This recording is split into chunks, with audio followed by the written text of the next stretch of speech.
Okay, let's go.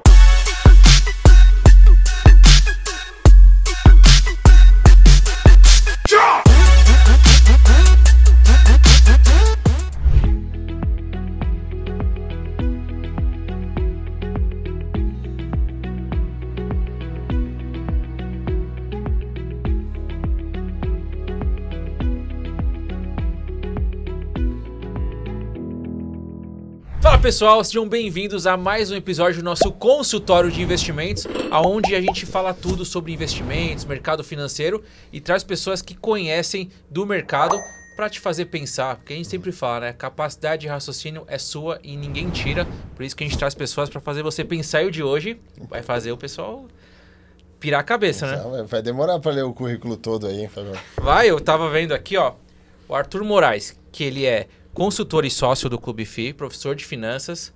Mas professor de finanças, eu fui ver quase todas as faculdades. Todas, né? Praticamente todas essas melhores faculdades, ele deu aula em muitas faculdades. Então tem muito conhecimento, tem demais o mercado. E a gente vai aproveitar para fazer várias perguntas aqui e aprender também, se aprende junto com a gente. Obrigado por topar o convite, Arthur. Vamos conversar bastante aqui. Boa, obrigado eu. Vamos falar de tudo aí. Boa. Para começar, quando que você iniciou no mercado financeiro? Antes de entrar no mercado imobiliário, como que você entrou no mercado financeiro? 1999, oficialmente. Mas meu pai começou a trabalhar no mercado financeiro em 1960. Eu nasci em 1978. Então, eu cresci ouvindo falar sobre o mercado financeiro e já me interessava e perguntava um monte de coisa para ele. E aí, em 1999, eu fui trabalhar com ele. Eu tinha 21 anos. Comecei a vida de agente autônomo antes de Agente autônomo em 1900 e... naquela época não tinha esse nome horroroso. Naquela época a gente era corretor de valores, corretor de bolsa de valores e tal. Depois a CVM inventou esse nome horroroso que você tem que explicar. Né? Se agente autônomo, que legal, você está conhecendo o pai da sua namorada, né? Ele pergunta o que você faz, sou agente autônomo. Ele fala, é bacana. Aí você tem que explicar o que é. O corretor de bolsa já... Quando a gente falava o corretor da bolsa de valores, não precisava explicar mais nada, né? Mas aí inventaram esse nome aí.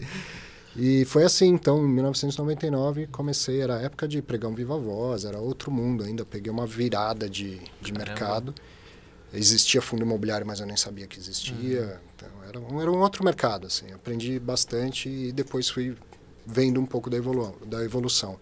Fui agente autônomo por 18 anos, mas no meio do caminho eu comecei a dar aula. E aí você sabe bem, né? Esse bichinho morde a gente. As duas coisas, né? O mercado financeiro é apaixonante, dar aula também. E aí eu fui meio que migrando, fazendo uma migração. Quando eu deixei de ser agente autônomo, eu me cadastrei na CVM como consultor de valores imobiliários, pensando assim, eu não preciso me desligar totalmente do que eu faço. Mas na prática a educação ocupou toda a minha agenda. Muito bom, muito bom. E nessa parte de educação, para qual área que você entrou mais dentro do mercado financeiro? Finanças corporativas? Pouco de tudo. Como eu tenho essa experiência de 18 anos distribuindo produtos, esse acaba sendo um diferencial que é conhecer produto. Então tem muita gente para dar aula de finanças corporativas, teoria de finanças e tal. Só que, uma aula de teoria de finanças ou de finanças corporativas. Tem 500 professores. Preciso uma aula de produto de investimento tal. Aí afunila. Entendi. Então eu acabei me especializando mais em falar de produto, carteira, alocação e tal. Mas já dei aula de tudo, de introdução à gestão de risco, finanças corporativas em geral, renda fixa, renda variável, fundo imobiliário, até um pouco de derivativo. Não é muito a minha praia, mas já dei aula de derivativo. E produção de conteúdo. Hoje, em sala de aula, eu estou muito pouco. Assim, faz tempo que eu não dou aula. De vez em quando é uma palestra, coisa assim. Mas eu faço muito conteúdo educacional. Da aula virou muita coisa, né? Estava vendo o tanto de estúdio que você tem aqui. Hoje da aula é isso, é produzir um texto, uma postagem numa rede social, um vídeo no YouTube. E aí, nessa linha, eu dou aula de tudo. Mas eu me interessei por fundo imobiliário há muito tempo atrás e também boa parte dos meus esforços e dos meus estudos são de fundos imobiliários. Mas se você falar, vou dar aula numa pós-graduação, não tem uma aula de fundo imobiliário na pós-graduação, tem aula de teoria de finanças. Né? Então, falar de produto é para coisas mais específicas. Por exemplo, eu faço muita coisa com a B3, sempre fiz, sempre dei aula com eles lá. Então, lá tem aula de produto, tem bastante coisa assim. E nos meus canais em redes sociais eu falo principalmente de fundo imobiliário. Muito bom. Gui, você vai começar a dar aula? Ah, Esse bichinho tá te picando? Tá me picando. Aí mandaram, né, primeiro engraxar o sapato pra depois Faz parte. começar, então eu tô lá, peguei lá chama de monitor, né, mas Isso. finanças corporativas também não tem mercado de... Mas você já fazia algumas coisas no online também, né? Você já fez algumas aulas online já também. Já fiz curso de fundo imobiliário, então tive uma experiência com o Losnak, né? com o Losnak. Depois tem que chamar ele aí, né, que agora Figuraço. ele tá em Casa Nova, né. Mas é isso, eu acho que tá no DNA um pouco, né? Meu pai e minha mãe também deram aula, então, assim, tem um pouco desse negócio aí, desse bichinho já na família, então vamos ver o que dá, né? Mas às vezes não é pra mim, né? Às vezes não é pra mim. Sim, vale a pena tentar, é legal. Vai tentar, você bem gosta. legal. Beleza, vocês vão ser meus coaches, né? Maravilha.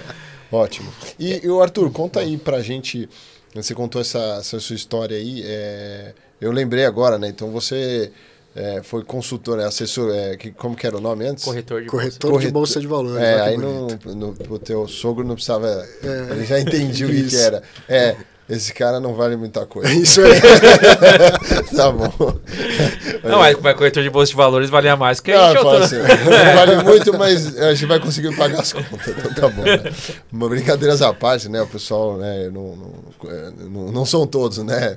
São assim, né? A gente financista às vezes acaba tendo muito preconceito também. Advogado, toda profissão tem um pouco do preconceito. Mas... eu sou formado em Direito, né? Eu sou advogado. Eu reúno muitas qualidades, assim. Não, sabe? porque teve a história que é a seguinte. Depois, vou contar um pouco da história, né? Mas depois da crise de 2008, os caras lá dos Estados Unidos, os caras bons, falaram, pô, eu não vou trabalhar no mercado financeiro porque não dá pra confiar em ninguém. E aí todo mundo foi pra tecnologia. Só que, né, viram que tecnologia tem mais informação sua do que propriamente finanças. Então, assim, também não é um mercado. Então, todos acabam com conflito de interesse, tem problemas éticos. Tudo muito parecido. Então, assim, eu falo de brincadeira, né? Porque a gente trabalha Sim. com isso, então... É isso, mas enfim, o que eu queria perguntar é, depois dessa sua carreira, que você, né, você optou ali, você saiu, ficou muito tempo na Infomoney, né? Uhum. E aí você acabou tendo uma passagem ali na Exame e depois recebeu esse convite do Clube FIS. Conta um pouco dessa trajetória e hoje no Clube FIS, aí, dando uma ênfase um pouco maior, do que vocês estão fazendo lá, o que vocês têm de oferta de produtos. Eu vi que montou uma equipe legal lá, né? Tem bastante coisa. Até o Felipe Ribeiro, a gente convidou ele, né? Não sei como é que tá, mas tem que vir aí, né? Tá de férias. Tá de férias. Mas ele vem. Tá bom. Então, quando eu comecei a dar aula, a minha ideia era começar dando aula de fundo imobiliário, isso foi em 2012. Então foi uma época que os fundos imobiliários bombaram para os padrões daquele período e não tinha professor, não tinha quem conhecesse fundo imobiliário. Então eu comecei dando aula até em pós-graduação. Eu pulei a etapa que você está passando de ser monitor, porque as escolas não tinham opção. Só tinha para professor. Tá precisando. O tema estava começando a bombar e os alunos queriam aula disso. Você está fazendo uma pós-graduação em mercado de capitais, você quer saber do que está bombando, que era fundo imobiliário. Qual era o professor que tinha de fundo imobiliário? Então eu entrei assim, para dar aula em boas escolas de pós-graduação. Então, assim, comecei a me interessar por fundo imobiliário em 2010, entendi e tal, montei um curso em 2012 e comecei a dar esse curso na Ancor, que hoje é Ancord, e liguei na bolsa e falei, tem um curso de fundo imobiliário, vocês não têm e tal. Disse, beleza, caramba, vem conversar. Pioneiro mesmo. Foi. E aí, nesse curso da Ancord, muita gente de mercado, jornalistas e tal, foram fazer, aí eu conheci o João Sandrini. Que estava na Exame e pouco depois foi para o Infomoney e assumiu como editor-chefe. Não, saiu de lá. E aí, quando ele foi para lá, ele me chamou para ser colunista no Infomoney e, passado um tempo, ele implantou a primeira leva de cursos online no Infomoney. E aí ele falou, quero que você grave o curso de fundo imobiliário. Então, foi assim que eu comecei a ficar um pouco mais conhecido, né, pelo público em geral. Uma vez com o curso gravado, ele falou, agora você precisa fazer um programa de fundo imobiliário. Nós estamos falando de 2016. Ainda não era tão simples você ter um canal no YouTube. Precisava de uma infraestrutura, de um conhecimento, não era uma coisa tão plug and play como é hoje. Verdade.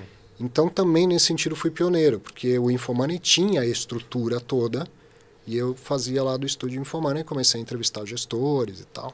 Isso em 2016. E assim fiquei 4 anos no Infomoney. Depois o BTG comprou o Exame, a concorrência e tal, me fizeram uma proposta, legal, fui para lá, comecei tudo de novo, gravei o curso, fazia o programa de entrevistas lá. E há um pouco mais de 1 ano e meio, o pessoal do Clube FI me convidou, pô, vamos, né, juntar força, a gente se conhece há muito tempo e tal, a gente estava fazendo uma reestruturação, e aí eu fui lá, me associei a eles e continuo fazendo esse trabalho. A verdade é que eu estou desde 2016, toda semana entrevistando algum gestor, aprendendo mais de fundo imobiliário e tal, em diferentes casos. Tem história. E qual que é a diferença? Porque na Infomoney tem fundo imobiliário, mas tem ações, tem outros protagonistas. Sim. No Exame, ali com o BTG também. Agora você vai Clube FI, é fundo imobiliário, ou seja, é o protagonismo completo. Qual que é a diferença na ponta final para você?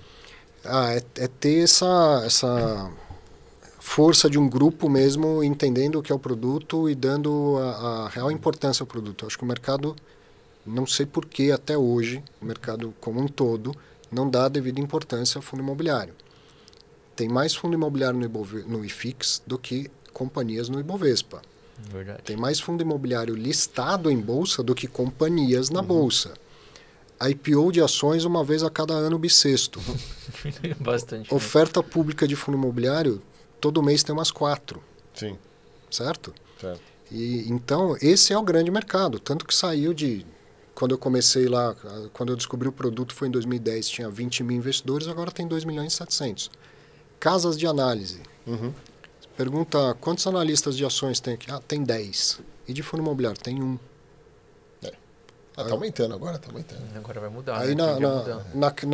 na parte de ações tem o cara que analisa só banco, tem o cara que analisa só elétricas, o outro analisa só petróleo, e o analista de fundo imobiliário, ele sabe de tudo. Tem que saber de tudo.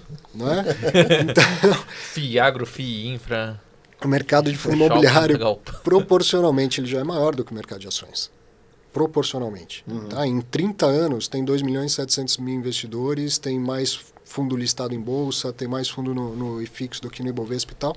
E o mercado não se deu conta, não despertou disso ainda. Isso é verdade. Então, eu vi até, corroborando com isso daí, o MXRF11 tem 1 milhão de cotistas. Tem 1 milhão e não de tem isso de investidor em Petrobras, nada. Nenhuma companhia tem isso. O gestor veio aqui e falou disso, daí que eu me toquei. Falei, caramba. Ilustrando bem o que você está falando. Então, você está me perguntando, pô, né, o que te agrega estar no Clube FI? Está num lugar que é focado no produto fundo imobiliário. E aí é onde você reina, né? Porque conhece muito do mercado. Então, onde na verdade eu encontro um time de gente, de pares que conhecem muito de mercado. O Felipe Ribeiro, que de fundo de papel é o cara, o Danilo Barbosa, que faz as carteiras recomendadas e tal. É onde a gente tem um time todo focado em fundo imobiliário. Né? Isso que é uma grande diferença lá. E tem, acho que, aumentado, né? Tem a questão da liquidez, né? Comparado com ações ainda é bem menor a liquidez, mas tem aumentado e tem aumentado o número de investidores. 15 milhões por dia de vários fundos, né? Tem aumentado 15, muito, né? Então todo mundo está com a projeção aí, sei lá, vai dobrar em 5 anos ou menos, né?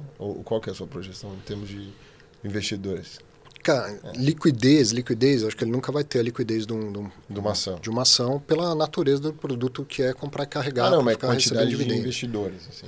Cara, eu sempre achei que vai ter mais investidor em fundo imobiliário do que em ações. Você pensar que tem 130 anos de mercado de ações e 30 anos de mercado de fundo imobiliário, isso já está em curso. Com certeza. Certo? Está crescendo demais. Muito maior. Proporcionalmente muito maior. Tem a cara do brasileiro isso. Verdade. Não tem aquela volatilidade, aquela maluquice do mercado de ações. Então, imagina, eu comecei em 1999, assessorei centenas de investidores em ações. Você fala, explica para o cara como é, diversifica e tal, não sei o quê. Fatalmente vem um dia que a carteira do cara cai 30%. A carteira, não é um papel. A carteira do cara cai 30%. Isso não acontece com fundo imobiliário. E por mais que a cota possa desabar num evento como a pandemia, o IFIX caiu 20% na pandemia, o dividendo está lá. No mês que vem, pinga o dinheiro lá, tudo certinho e tal. Então, é um produto completamente diferente, é uma porta de entrada para a renda variável, com uma característica muito mais conservadora, tá? Que é uma volatilidade muito menor, principalmente pela característica da renda todos os meses. Na minha opinião, é isso que segura a volatilidade. Então, é um produto que todo brasileiro se não gosta ainda porque não conheceu. Porque a hora que ele conhece, pinga o dinheirinho lá e ele vê que a cota oscila, mas não é que nem esse vai e vem maluco das ações, ele se identifica. E por isso que eu acho que tem um potencial de ter mais investidor nisso do que em ações. Eu falo até para o jovem, é uma dopamina. Porque a gente chegou a comprar uma cota de fundo imobiliário para cada colaborador aqui. Que legal. E é muito diferente. Porque investir num CDB, ele vê ali centavos subindo, é imposto de renda, ele não consegue acompanhar. Agora a cota, ele fala, pô, coloco R$100, volta 90 centavos. Coloco 100 e vai indo. Então, quanto mais cotas eu tiver... E aquela notificação que vem no aplicativo, eu falei, dopamina. Eu quero aumentar isso aqui, ele consegue tangibilizar. E passar na frente, sou dono de um shopping aqui, sou dono de um galpão, pô, isso é maravilhoso. Não, minha filha... CDB é meio estranho eu não ganhei a cota, hein? Não ganhei a cota. Brincadeira. Minha filha começou a investir em fundo imobiliário com 6 anos por causa disso. Eu fui mostrando os imóveis, falei para ela, escolhe um. Olha só. Que você vai ganhar um aluguelzinho. Que pai legal. Escolhe um imóvel, vai comprando cota. Vai brincando de banco imobiliário na vida real, né? Além, a gente está falando de uma característica mais financeira, mais técnica, mas a outra parte é o que você falou, que é a tangibilidade. E com o crescimento dos fundos de varejo, cara, não tem ninguém que não conheça um imóvel de fundo imobiliário. Porque é o supermercado que a pessoa compra na Paraíba, no Amazonas, não importa. Todo mundo passa em frente a um imóvel de um fundo imobiliário e tangibiliza. Só compra a cota desse fundo aqui, você vai receber uma parte do aluguel desse imóvel que você frequenta.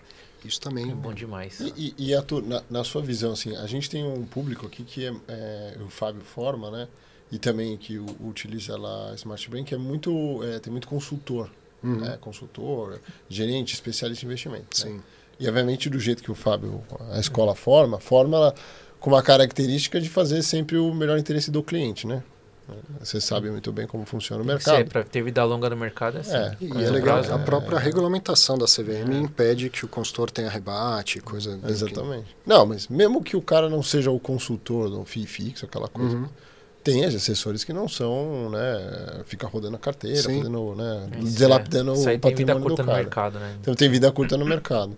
E aí, uma pergunta nessa linha é, dentro, obviamente, de uma alocação macro, primeiro, na sua carteira, você é um cara 100% alocado em fundo imobiliário ou você não é tão doido assim? E segundo, o que você recomendaria, né, para um consultor, assim, o que ele, obviamente, tem os perfis, mas... O que seria uma sugestão razoável de fundo imobiliário na carteira desse cliente que seja? Obviamente respeitando, cada um com o seu perfil, mas o que na sua visão seria adequado, baseado também no que você tem hoje? Sim, eu realmente acho que o fundo imobiliário cabe em qualquer perfil, inclusive no perfil conservador, evidentemente com uma parcela muito pequena do portfólio do investidor. Mas quando a gente expande um pouco o olhar, você pergunta, o cara é conservador, não, tenho medo disso, tenho medo daquilo. Tal. Você teria um imóvel para renda? Você investiria num imóvel para ter uma renda de aluguel? Se ele falar sim, ele já entendeu qual é o risco de fundo imobiliário, com a diferença que o risco vai ser menor no fundo imobiliário do que no imóvel para renda. Sim. Certo? O risco é menor, é mais diversificado, não fica vazio, pode diminuir a renda, mas não zera a renda se eu tiver um portfólio de fundo imobiliário. Menos imposto. Menos imposto, mais liquidez e tal. Então, quem responde, eu compraria um imóvel para alugar e ter isso como complemento de renda, ele poderia investir em fundo imobiliário. Deveria até dormir mais tranquilo tendo fundo imobiliário do que imóvel. Tá? Então, cabe no perfil conservador? Cabe. Um pouquinho. Sendo que se essa pessoa colocasse dinheiro em imóveis, não seria um pouquinho, porque imóvel não custa um pouquinho. Sim. Então, uma coisa é o consultor de valores imobiliários, ele não pode ficar restrito ao que está no papel, no saldo do banco, no saldo da corretora. Eu tenho que saber a vida do meu cliente investidor. Você tem imóveis? Você tem filhos fora do casamento? Certo? É um planejamento. Eu tenho que saber a vida. Então, se ele já tem imóveis, ele já está numa alocação muito grande de imóvel. Então, talvez não valha a pena colocar mais fundo imobiliário ali e aumentar a exposição a uma classe de ativo similar. Não igual, mas mais similar. Agora, daí para frente... Muitas vezes o trabalho é o contrário, né? É segurar o ímpeto do investidor de falar, eu quero todo fundo imobiliário, que é uma delícia esse rendimento no fim do mês acontecendo. Esquece meu CDB aqui, minha unidade de emergência, vamos para fundo. Se a pessoa ficar satisfeita com o fundo imobiliário, não quiser dar o pulo para o mercado de ações, então ele pode ocupar a parte de renda variável do portfólio dele todo com fundo imobiliário. Mas a questão é delimitar o quanto eu vou ter de renda variável e de renda variável o quanto eu vou colocar em fundo imobiliário. E aí, o perfil mais arrojado, e principalmente o perfil mais de curto prazo, aquele cara que ainda acha que ele vai achar a ação certa, que vai dar uma porrada e vai ficar rico no mercado de ações, ele não vai ficar satisfeito com o fundo imobiliário. Sim. Tá? Agora, um investidor mais maduro, eu acho que a palavra é essa, é maturidade. Uma pessoa mais madura, ele vai ficar bastante satisfeito com o fundo imobiliário na parcela de renda variável dele. E aí ele vai acabar ocupando a maior parte de renda variável em fundo imobiliário. E entrando um pouco mais no detalhe disso, obviamente não vou te pedir, né, uma carteira alocação, que você vai me jogar pro Dan lá e falar, o Dan já faz isso. Mas existe um número ótimo, alguma coisa razoável? Porque, ou sei lá, poderia comprar um tipo de ativo que já está exposto a outros, para esse, sei lá, esse investidor, esse consultor que está começando, pensar, né? Porque eu vejo isso porque, depois eu pedi para você comentar, eu gosto muito dos seus comentários, né? O que aconteceu com o hectare, para as pessoas entenderem, né? E esses fundos correlatos, tá? Mas primeiro essa. Se tem uma quantidade ótima e se... Ou sei lá, dá para ter um ativo que está exposto em outros. Essa eu vou levar 1h30 respondendo, assim, acaba o tempo, eu não preciso responder. Vamos lá, quantidade ótima, aí a gente precisa lembrar da diferença da vida prática para a academia, né? A pergunta tem uma resposta acadêmica que já nasce disso. Tá. Então, vamos lá, 1952, Markowitz foi lá, encontrou, falou diversificar, é o que há e tal, e ele tem toda a razão, não tem a menor dúvida. Só que o que ele falava? Que você tinha que ter, quanto mais ativos, melhor. Aí a galera da vida real do mercado financeiro falando, Markowitz, beleza, você é o cara, mas amigão, vou ter 5.000 ações no meu portورtfólio? Não dá.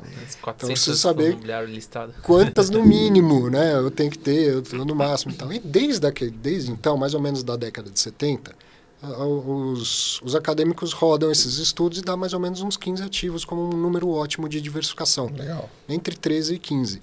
Eu cheguei a ser coautor de um artigo acadêmico fazendo a mesma coisa aqui no Brasil, com ações, com fundo imobiliário e tal. É a mesma coisa, entre 13 e 15 ativos já é uma diversificação ótima. Tá bom, então se eu tiver 15 fundos imobiliários, já tem uma boa diversificação. O que as pessoas têm na prática? 5 e olhe lá. A Bolsa de Valores tem um relatório que eles internamente chamam de book azul, mas é o relatório de pessoa física da Bolsa de Valores. É muito rico isso. E uma parte lá fala da diversificação. Quantos ativos as pessoas têm em carteira, quais ativos as pessoas têm em carteira. E, em geral, é 5 ativos.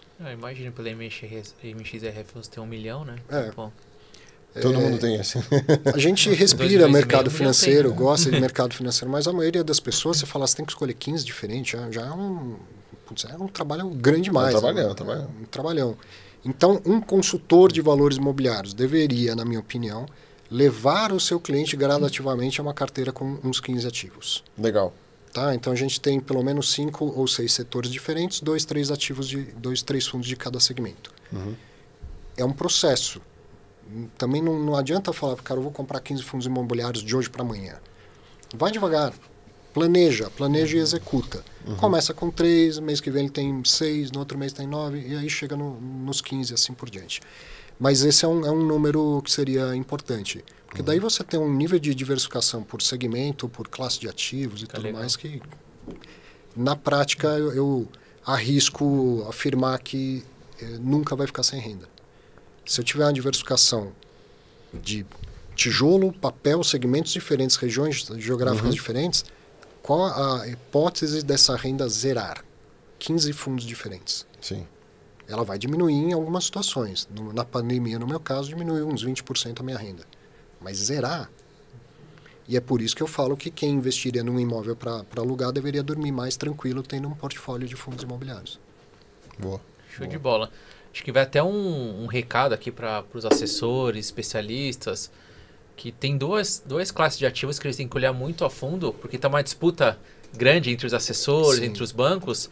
Tem 2 ativos que poucas pessoas são especializadas e que esses grandes investidores olham muito, que é fundo imobiliário e exterior.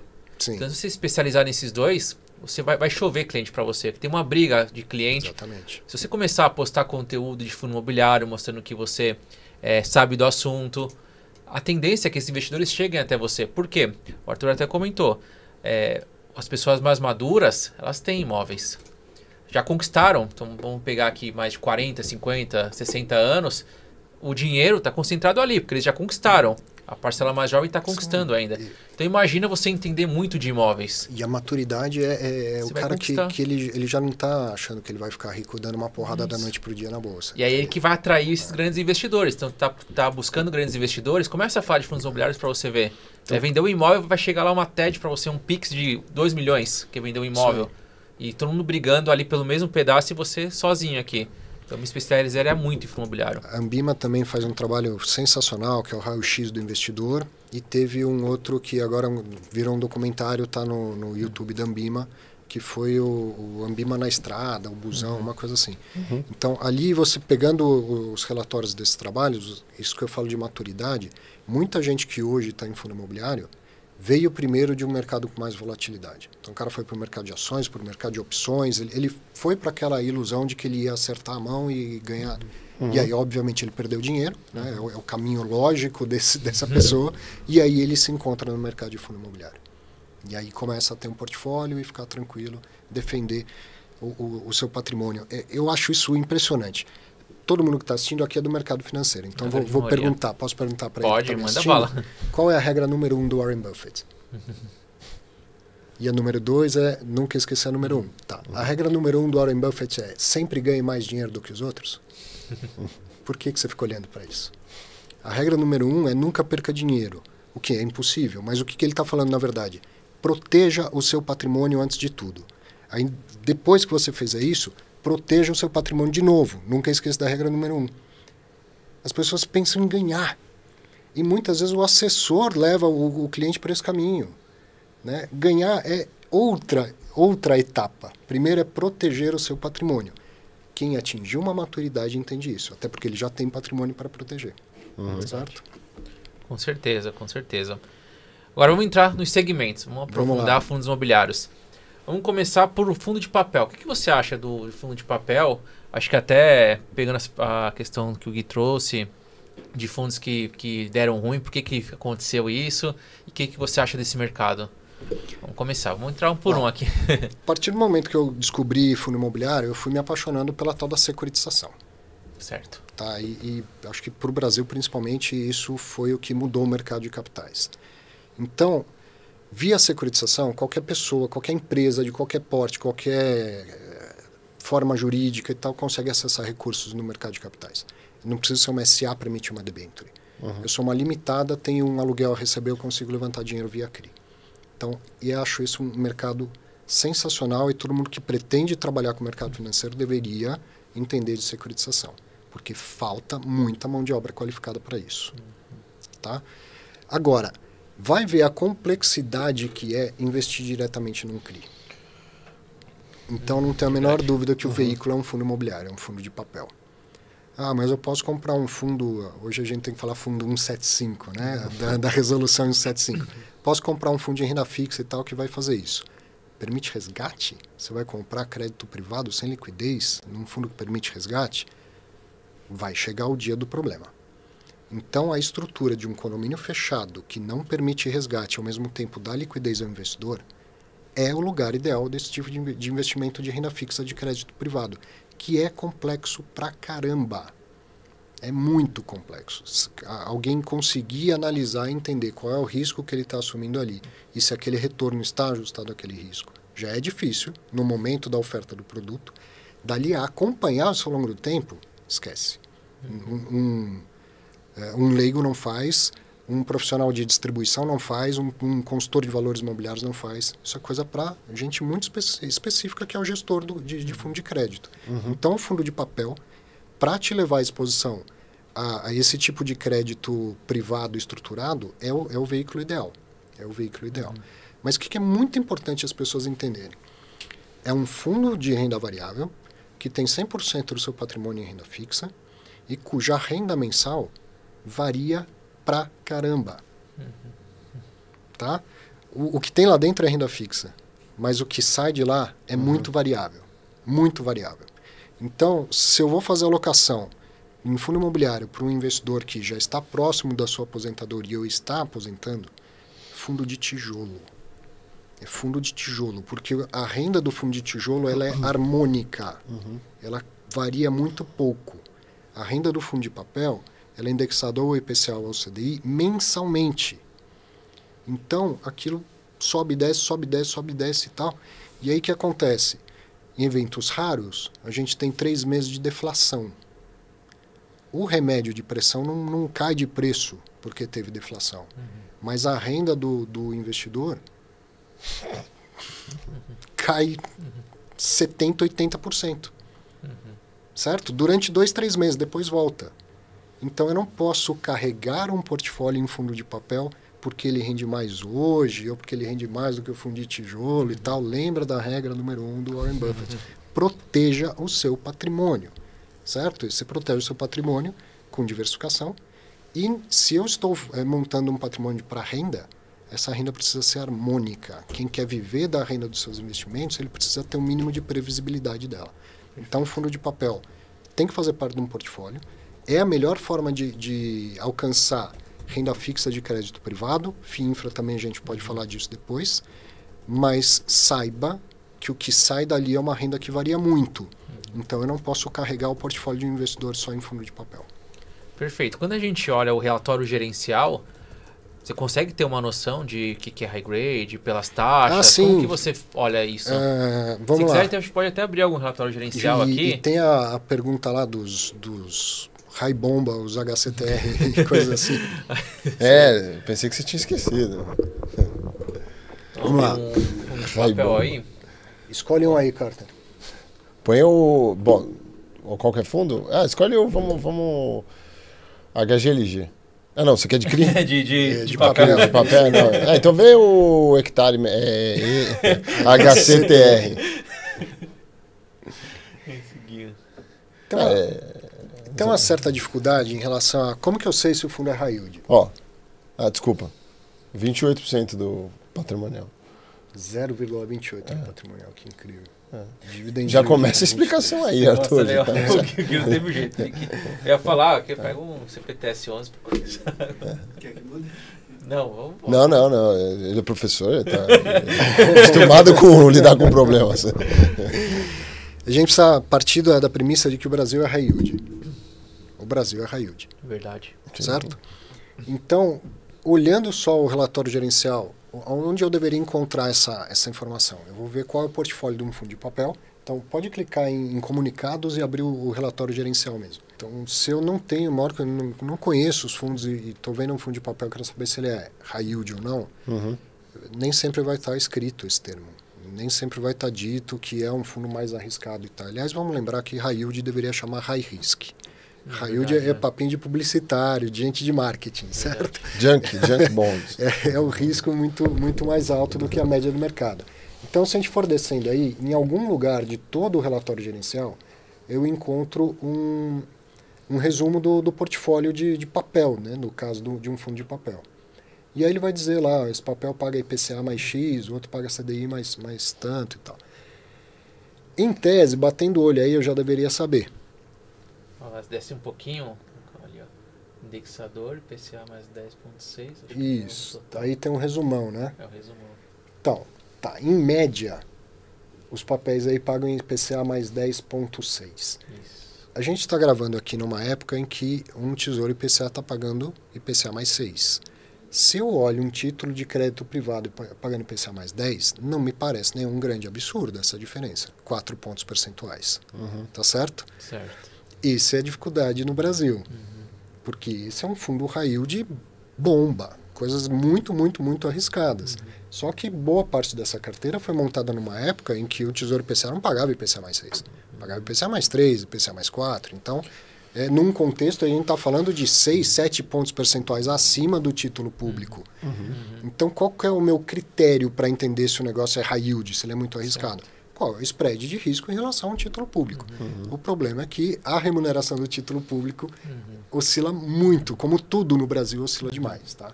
Então, se descer um pouquinho mais, você vai ver que se isso é a média, imagina que tem algumas coisas bem acima da média. Agora está muito pequenininho, claro, para a pessoa ver na tela, mas vai entrar no Clube FI, vai fazer o cadastro, vai baixar o relatório, entendeu? Tem um ali ó, de 16%. IPCA mais 16, um pouquinho mais para a direita, para a sua esquerda, isso. Olha lá, IPCA mais 16, IPCA mais 17,5. Cara, Tipo, pegou o dinheiro com Exato. o agiota ali na esquina, né? Não, mas a pergunta que o investidor tem que fazer é que negócio que dá retorno mais do que IPCA mais 17? Na média, né? Não estou falando que deve ter negócio, Porque lógico. se eu não pretendo pagar, eu faço. Você não pretende pagar, Você pode falar a taxa que você IPCA mais quiser. infinito. Quanto que você quer de juro para me emprestar dinheiro? Eu não pretendo te pagar. Você pode pedir o que você quiser. IPCA mais 30, 40, eu assino, mas eu não te pago. E tem um agravante, às vezes, da estrutura do CRI, que o cara bota que se a inflação for negativa, no caso do IPCA, não vale. Exato. Só a inflação positiva. Exato. Então, assim, o cara ainda aceita ele. IPCA mais 15. Né? Então, eu vou entender que ele é um high yield quando eu dou uma olhada. Aliás, isso deveria ser feito em qualquer fundo imobiliário de qualquer tipo. Né? Quando eu compro cota de fundo imobiliário, o que eu comprei? Um pedaço disso aí que é o patrimônio do fundo. Então, eu tenho que saber o que eu estou comprando. Né? Nesse caso, é um patrimônio de títulos privados de crédito, atrelados ao mercado imobiliário e que rendem IGPM mais 14, IPCA mais 19,95. Dinheiro não cai do céu. A renda fixa vem de um contrato de empréstimo, alguém tem que pagar isso. Qual o negócio que vai girar a ponto de entregar esse resultado e dar tudo certo? Então, a possibilidade de eu ter um problema de crédito aí é muito maior. Evidente também, para a gente deixar bem claro como funciona um negócio desse, não é que todo o negócio desse tomador de crédito está rodando a IPCA mais 19,5. Às vezes faltou um pedaço do dinheiro para o negócio dele ter todo o potencial que ele queria e tal, porque senão, de fato, seria impossível, tá? Sim. Não é todo o negócio que... A dívida toda do negócio dele é a IPCA mais 20. Mas ainda assim, é muito... A possibilidade de tomar um calote é muito maior do que em algo que seja hoje... Nos tempos de hoje, IPCA mais 8, IPCA mais 8,5, IPCA mais 9. Que, então, 3 pontos percentuais acima do título público, eu teria algo mais razoável do ponto de vista do crédito privado. Acima de 3 pontos percentuais, eu começo a entrar na classificação do high yield. Entendi. Tá? Ali também, em termos de CDI, é CDI mais 4. Aí é a mesma coisa, né? Coisa pra caramba. Você pensar que o Tesouro Selic é CDI, CDI mais 0,5, alguma coisa assim. Então, se eu tenho CDI mais 4, eu tenho quantos pontos percentuais acima? Estou falando de um high yield. Muito bom, muito bom. E aí, entrando em FIINFRA, o que você acha desse mercado? Legal. Acho... Fala. Não, mas... Ele quer... Eu já falei legal, já fui mudar de assunto, já veio. Tô tentando salvar. Tá bom, eu percebi que aqui... Enfim, esses fundos, eles, há algum tempo atrás, entregavam um resultado infinitamente acima da média. Sim. Então, obviamente, eu não tenho que saber. Aí teve conflito de interesse, aparentemente teve problema de fraude lá com as investidas, tinha uma confusão de o devedor e o credor se confundiam e tal. Esse tipo de coisa, eu até entendo que o investidor fala, pô, eu não sabia disso, não tinha como saber. Tudo bem, não sabia, não tinha como saber.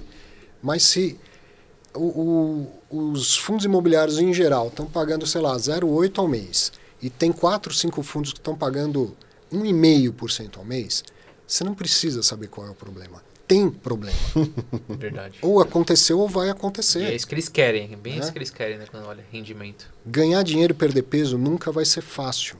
Se alguém acha que vai ganhar dinheiro fácil, não reclama na hora que vier o problema. Agora, conscientemente, eu falo, beleza, cabe no meu portfólio, vai ser um pedaço e tal, e eu quero sim assumir esse risco e ganhar muito acima da média, ok. Na hora que tiver o problema, isso já deveria estar na sua conta, certo? Mas alguém falar assim, pá, mas eu não tinha a menor ideia que podia acontecer um problema? Tinha, porque está rendendo tão acima da média. A sabedoria popular, o mercado financeiro não é diferente de nada do que a gente nasce sabendo na vida. Sabedoria popular, quando a esmola é muito, o santo desconfia. Verdade. Pessoal mais velho, laranja madura na beira da estrada, ou tá bichado ou tem marimbondo no pé, né?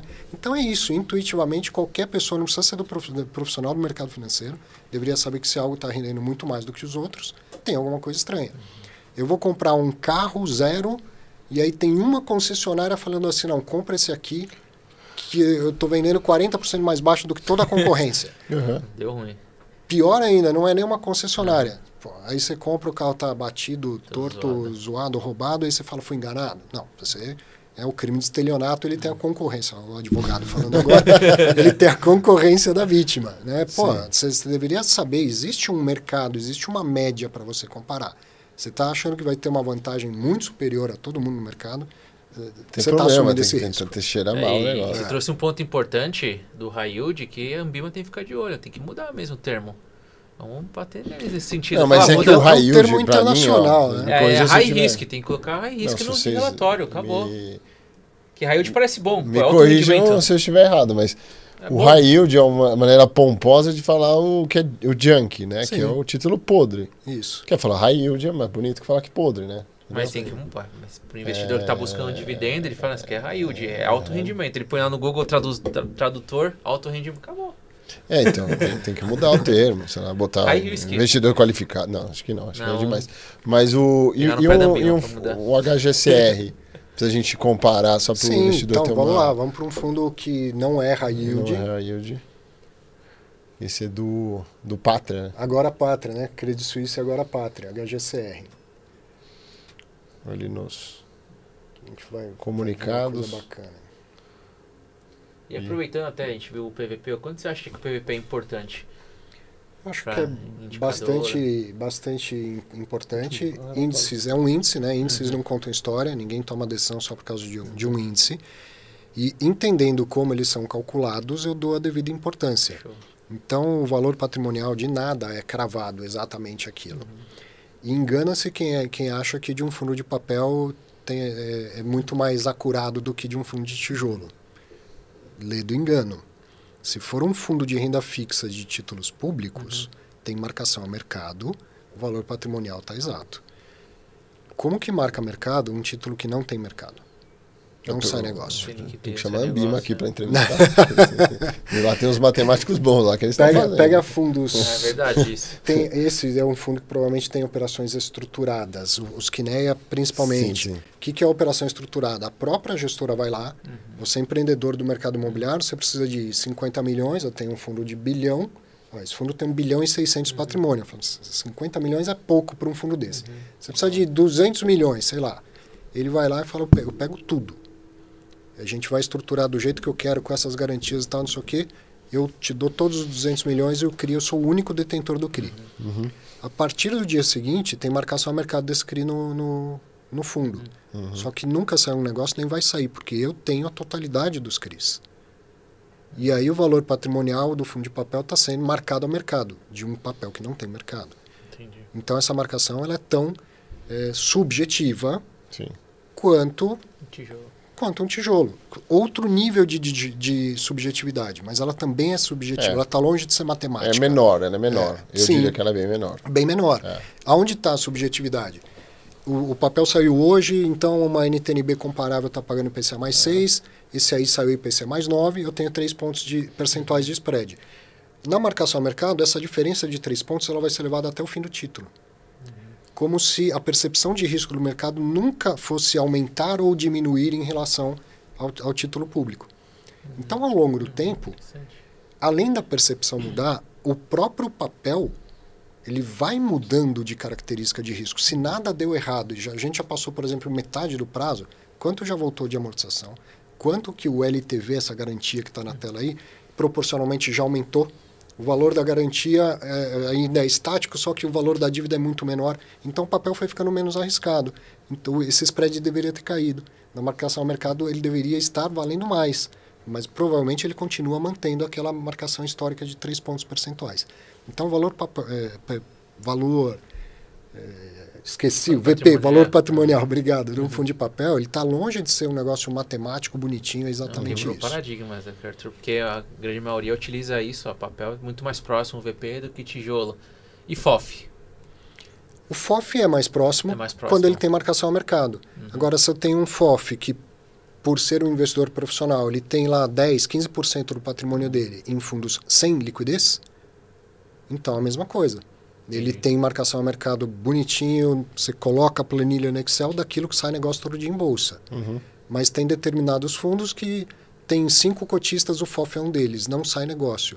Qual que é a marcação ao mercado desse papel? Então é mais próximo, mas mesmo assim tem que ficar atento. É só uma questão aí de... Papel, pra mim, Então, respondendo, é importante o valor tá patrimonial? Certo, no privado não tem marcação. Sim. O que você vai né? fazer com o valor patrimonial? Eu, por mera experiência, mera arbitragem minha, eu considero 1,10 ou 0,9 igual a 1. Entendi. Se o fundo está sendo negociado a 0,9 do valor patrimonial, ele não está nem barato nem caro. Se ele está negociado a 1,10 do valor patrimonial, ele não está nem barato nem caro. Tá? Eu dou esses 10 pontos percentuais de margem de erro. Show de bola. Então, compreendendo a metodologia de cálculo do valor patrimonial, ele passa a ser importante, você consegue fazer boas inferências a partir dele. Muito bom. Boa. Ó, e Bom, tem boa outros explanação. indicadores também para tu explicar, que é o loan to value. É a relação Quanto de... menor, melhor.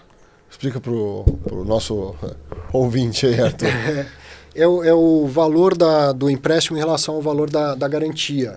Então, o LO é o empréstimo, né, e o velho é o valor da garantia. Então, quanto menor esse valor, menor o LO to value, eu sempre confunde a cabeça. Isso aí. Menos arriscado, né? É. Menos arriscado, Sim, exatamente. Significa que eu tenho, sei lá, uma garantia de 100 milhões e um empréstimo de 50 milhões, então eu tenho um LTV de 50. E você vai quitando, mas a garantia fica, é isso aí. Isso, pode ter, proporcionalmente. muitas vezes a própria estrutura do CRI prevê uma devolução, Amortização. uma devolução de garantia à medida que vai diminuindo o risco, vai amortizando também, tá? Show. E o ativo dado em garantia, ele vai flutuar de preço ao longo do tempo. Tá? Então, ela não é estática essa relação, mas quanto menor, significa que eu tenho menos risco, aí garantias mais pomposas em relação ao tamanho do propensão LTV. a pagar, porque por isso na crise de 2008 a relação ficou muito alta, então foi 2 vezes o valor da dívida em relação ao valor do imóvel. O cara falava, entrega, não vou ficar com esse imóvel, vou pagar 2 vezes o valor dele. Vamos lá, crédito público, crédito privado não é nada banal. Eu posso ter um lote velho de 30. Então, eu tenho um imóvel de 1 bilhão para uma dívida de 300 milhões. Quais outras garantias eu tenho? Não, só essa, porque o imóvel vale 1 bilhão e o empréstimo é 300 milhões. Aí o cara não paga o empréstimo. Vai executar o imóvel. Ah, não, é claro. Certo? Então, existem garantias sobre o fluxo de pagamento e garantias sobre o principal emprestado. O ideal é que existam as duas. O que é garantia sobre o fluxo? Tem fiança? Tem aval? Tem coobrigação? Se você tá falando mais de risco legal, isso? Não, se Então, você risco de pega o crédito, seu... risco legal, Do risco de crédito. Uma coisa risco de assim, é crédito. mais um risco de crédito. E risco legal entra aqui também? Difícil. O gestor Não, risco- amarrar mal o contrato. Sim, Você tem visto também? tem gente que separa em risco legal, tem gente que põe dentro do risco Ah, show de operacional, bola. Não, né? legal. Mas entra, e aí a única forma que você tem de dirimir esse risco é confiar na gestão. Entendi. E confiar que a gestão faz negócio com as securitizadoras confiáveis. Tem cada coisa, assim, eu já peguei... Um exemplo simples é, a empresa vai lá, eu não sei como é que está isso hoje, mas sei lá, 10 anos atrás, o imóvel do cara em garantia, que era um imóvel operacional, não tinha tanto valor. Porque para executar um imóvel operacional, em teoria, vamos dizer assim, eu quebraria a empresa, entendeu? Sim. Perderia um monte de emprego. Então o juiz vai falar, putz, não vou fazer isso, né? Paciência, ser banco, você não é bonzinho também. Isso. Sei lá, não é uma coisa simples, né? E também já vem empresa colocando, por exemplo, teve um caso que a gente viu estruturando, era CRI, não sei se era CRI ou uma dívida. O cara deu uma garantia, aprovaram, foi ver, a garantia era o CT de um clube lá no Nordeste.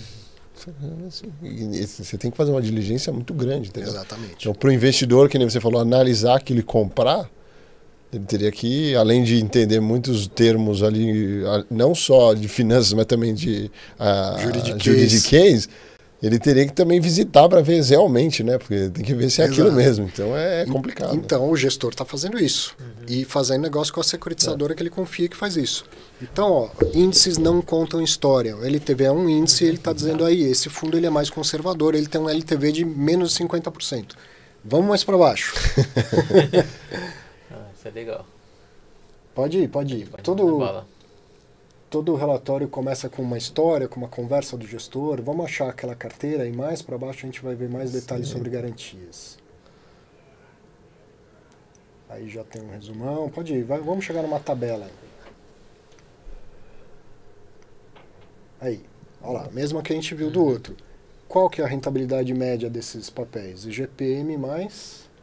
Média. É que aí é... Sobe um pouquinho, papel Lucão. por papel mesmo. Sobe um pouquinho. Só uma isso, que aí nesse outro. Direito. Sobe mais um pouquinho. Só um pouquinho. Esse aí. Ó, IGPI mais 8, CDI mais... Ó, IPCA mais 70%, 7,8 vai. Aí, ó, é 3% abaixo do que é o outro, é quase título público, entendeu? Hoje é quase título. É, hoje. Quando essa carteira foi montada não era. E engraçado ainda que ela tá... O VP dela tá bom, né? Assim, Sim.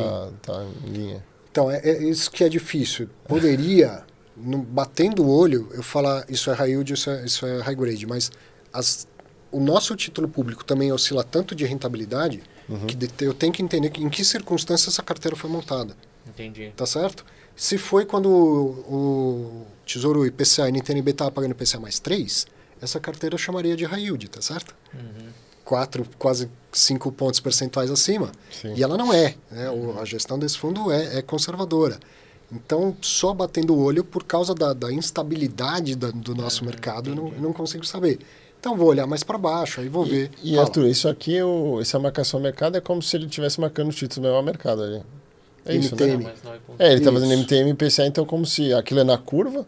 Isso, na curva ou no preço que ele comprou. No preço que ele comprou, né? Na curva de mercado e na curva do papel. Tá tudo acima. Então, em teoria, o preço desse fundo não deveria estar muito próximo ao pensar, VP. A média da carteira dele é IPCA mais 7,8. Hoje uma NTNB IPCA mais 6,10, 12, 15, evidentemente que esses papéis desvalorizaram. Exato. Então aí você encontra a informação.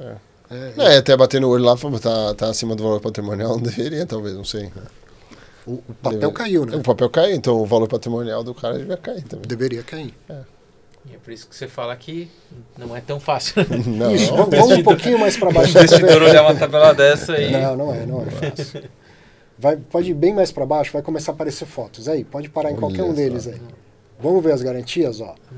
Fundo de reserva, fundo de despesa, alienação fiduciária, subordinação.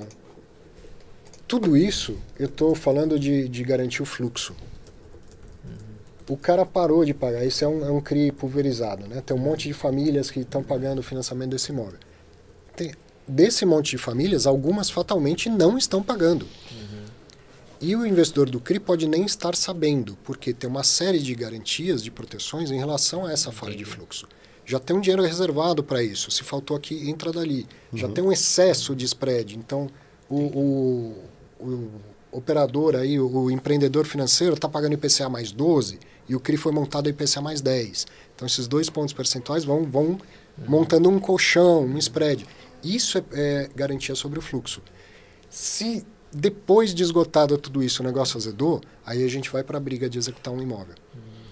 Então, se eu olho só o LTV e não tenho garantia sobre o fluxo, cara, até executar, até voltar esse dinheiro, pode demorar muito. Esse shopping Goiabeiras aí...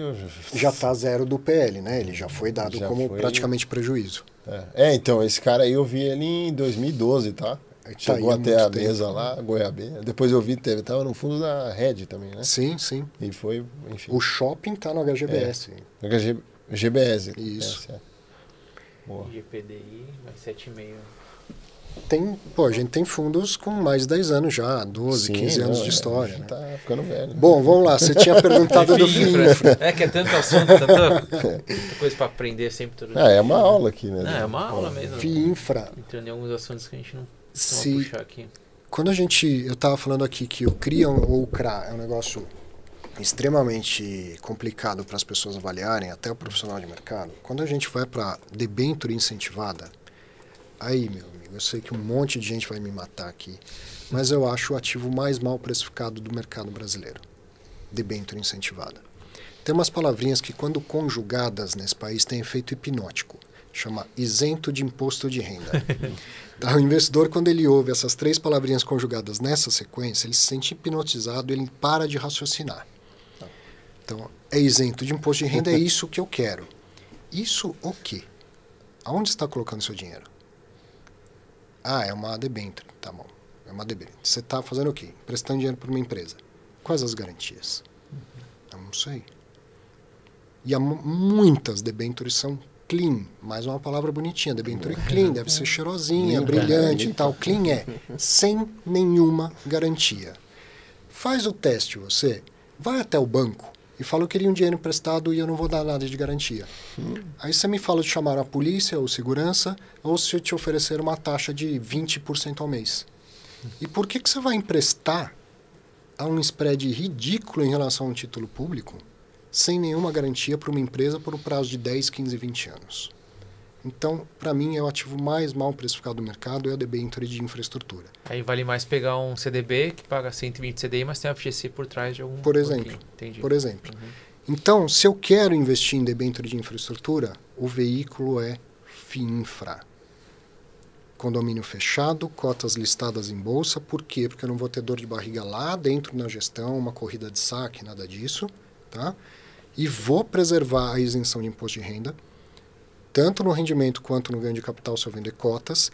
E, obviamente, que um gestor profissional não vai comprar um papel que paga spread de 0,30 a 0,4 em relação a um título público. E que não tem garantia nenhuma.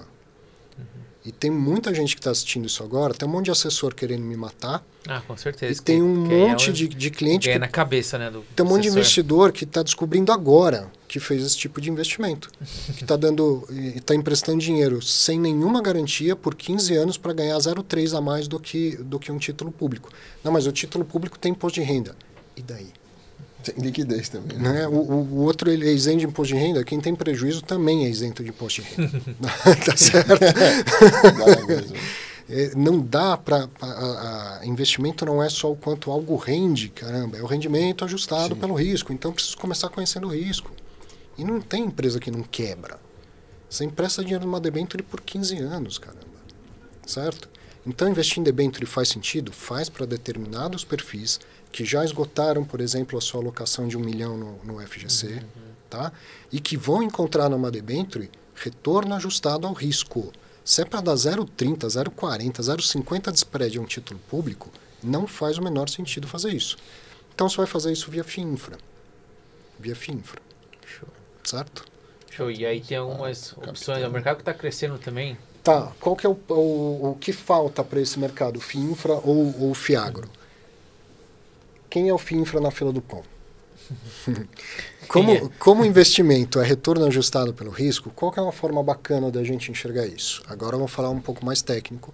É num gráfico de dispersão, certo? Eu tenho num eixo o risco, no outro eixo o retorno, aí eu tenho bolinhas que conjugam. Esse aqui, ó, entregou isso de retorno com esse nível de risco. Esse aqui, tanto de retorno. Eu não tenho ainda como fazer um estudo desse de FIINFRA ou de FIAGRO, porque eles são muito novos no mercado, porque eles não têm um índice como o IFIX, certo? Então, a gente olha para esses papéis e assume que eles são parecidos com o fundo imobiliário, mas eles não são, obviamente que eles não são. Eles têm a mecânica parecida, eles pagam dividendo todos os meses, têm cotas negociadas na bolsa. Mas qual é, de fato, o nível de retorno e risco que eu devo esperar de um FIINFRA em relação a um fundo imobiliário, em relação a um FIAGRO? Então, eu não estou dizendo que seja melhor ou que seja pior. É que eu ainda não tenho dados para fazer um estudo básico de risco e retorno. Então, ele vai... Eu acho que o potencial, principalmente do FIINFRA, é gigante nesse país. Só que ele está só engatinhando. O IFIX ele nasceu em 2013 com um cálculo retroativo a 2011. Até então era a mesma coisa. Falar de fundo imobiliário era supor alguma coisa. Aí nasce o índice, você demora uns 2, 3 anos para ter massa crítica de dados para fazer algum estudo que vale a pena fazer, que na academia alguém tope aquele estudo, certo? É isso que está faltando para o FIINFRA, para o FIAGRO. Tempo. Acontecer. Uns probleminhas vão acontecer, o mercado vai aprendendo e tudo mais, e a gente não consegue, de fato, fazer uma análise e falar, olha, espera-se tal coisa disso. Sim.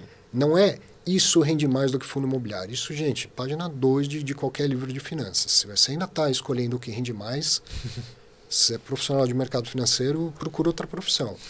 Né? Você ainda escolhe o que rende mais, pelo amor de Deus. Só agora, baseado nessa... Porque é muito simples. Aliás, eu estava vendo lá do artigo que eu escrevi, que você copiou, que é a proposta de emprego. Sim. Né? É isso aqui. Não. Eu copiei e falei, estou copiando. Ah, tá. Não, mas eu postei com o nome dele. Como eu falo... O Gui roubando trabalho aqui. Conta aí, esse é boa. Como eu falo que é tudo intuitivo no mercado financeiro, porque é tudo que a gente faz na vida, eu gosto de dar o seguinte exemplo. Você está assistindo aí, eu toco o seu telefone, e aí alguém falando, ó, tem uma oferta de emprego para você, você vai ganhar 8% a mais do que você ganha hoje. E tem que começar segunda-feira. Você topa? 8% a mais do que você ganha hoje começa segunda-feira. Posso contar com você lá? Muito provavelmente você está falando, você está louco? Não sei nada? Qual é o emprego? Em qual empresa? O que eu vou fazer? Qual é a minha função?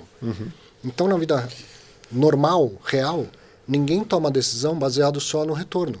Eu estou oferecendo 8% a mais de retorno ao mês para você mesmo. para você ser o ativo, você vai ganhar 8% a mais. Por que você não aceita isso? Porque você não tem informações suficientes para analisar o outro lado da moeda, que é o risco. No dia a dia, as pessoas falam o custo-benefício das minhas decisões. No mercado financeiro se fala retorno e o risco. Então, intuitivamente, todo mundo sabe isso. Aí eu chego no mercado financeiro e falo, ó, tem um fundo imobiliário, tem um FII infra, esse rende mais do que esse. Tomei minha decisão porque esse rende mais do que esse.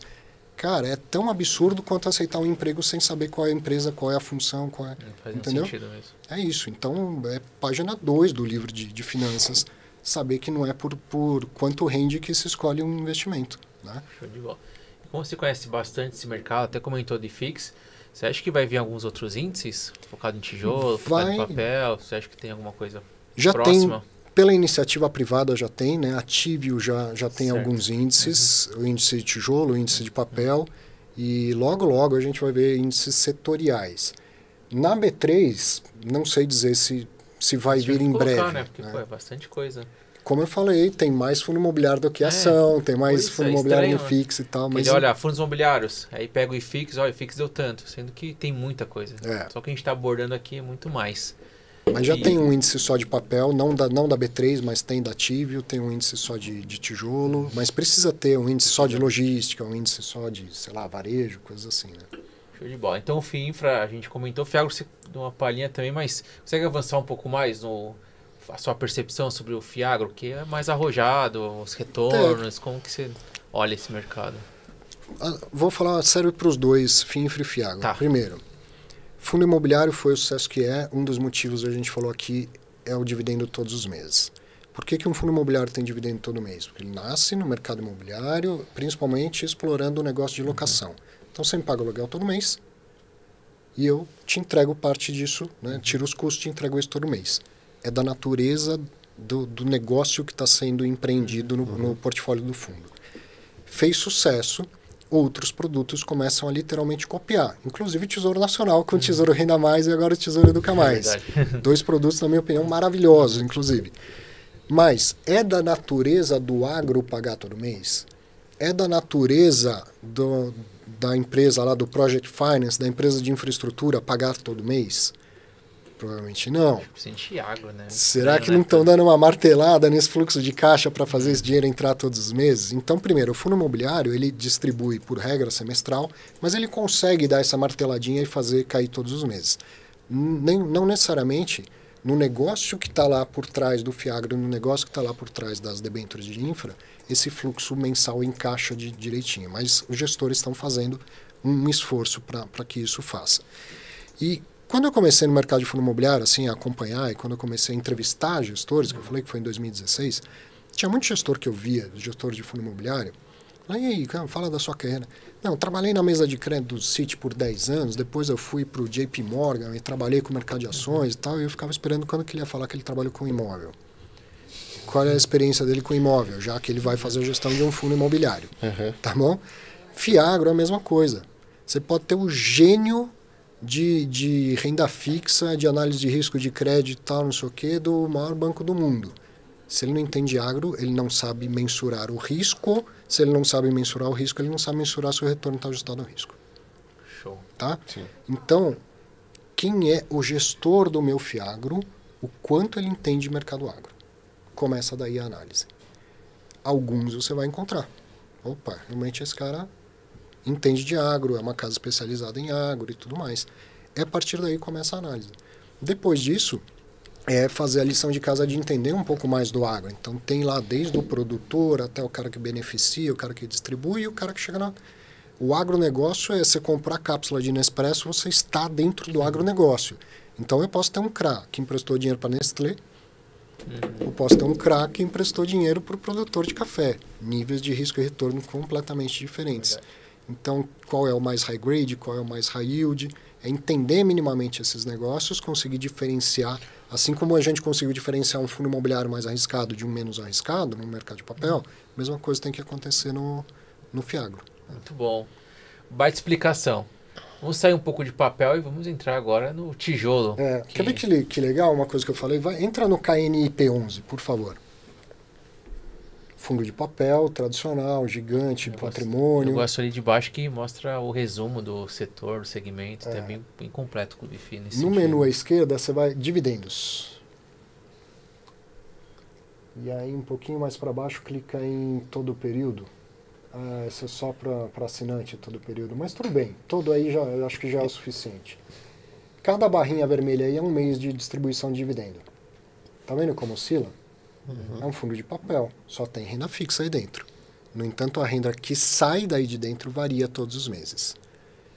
Entra no KNRI, que é um fundo só de tijolo, e acha essa mesma distribuição.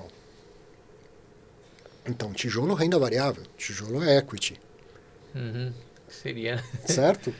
A renda de um fundo de tijolo, ela é muito mais harmônica. Igual. Teve um mês de diferença que deve ser a venda de um imóvel. Sim. Isso é renda harmônica. Se eu quero viver de renda na minha aposentadoria, é isso que eu busco. Sabe que vai ter R$1 por cota ali, ó. Isso... Garantido? Não, jamais. Só que no outro também, né, não é garantido, só que vai variar. Né? Nenhum vai tem variar. ações também, não tem garantido. Então, onde tem renda mais harmônica é no tijolo. Não é que eu não vou ter fundo de papel. Eu vou complementar, vou ter as duas estratégias. Mas eu não deveria ter a maior parte da minha alocação num fundo de papel se eu penso em já usufruir dessa renda. Porque as oscilações de renda são um perigo para o dia a dia de quem precisa dessa renda para viver. Maravilha. Acho que aquela pergunta tradicional que você deve ouvir bastante, qual é a proporção de papel e tijolo? Todo mundo responde isso daí. Então, eu estou acumulando? Estou acumulando e quero que entre mais renda agora para eu poder reinvestir mais. Eu posso ter mais papel do que tijolo. Mas eu entendo que na parte mais próxima da fruição, no máximo uns 20% de papel. Show. No máximo. Vai invertendo. Maravilha. E tem um tema que a gente pergunta sempre, né? Pelo menos as últimas 3, que é a questão da emissão abaixo do valor patrimonial. Ixi, agora então, a gente teve agora o... vai O Arthur comentou até do valor patrimonial, que ele tudo coloca mais. de 1,10 para 0,90, ajuda um pouco a pensar com a cabeça. A gente falou com o Medeiros, depois o Moise falou outra coisa, e agora vamos ver aí. Eu sou um dos poucos desse mercado que não vejo nenhum problema numa emissão abaixo do patrimonial. Quando você respondeu já 0,90 a 1,10, acho que já está meio que respondido. Começa daí. Agora, primeiro, o que a gente deveria falar pensando em finanças corporativas? Qual é o custo de capital? Por que eu vou emitir equity? Eu vou emitir cotas, eu estou fazendo uma emissão de patrimônio.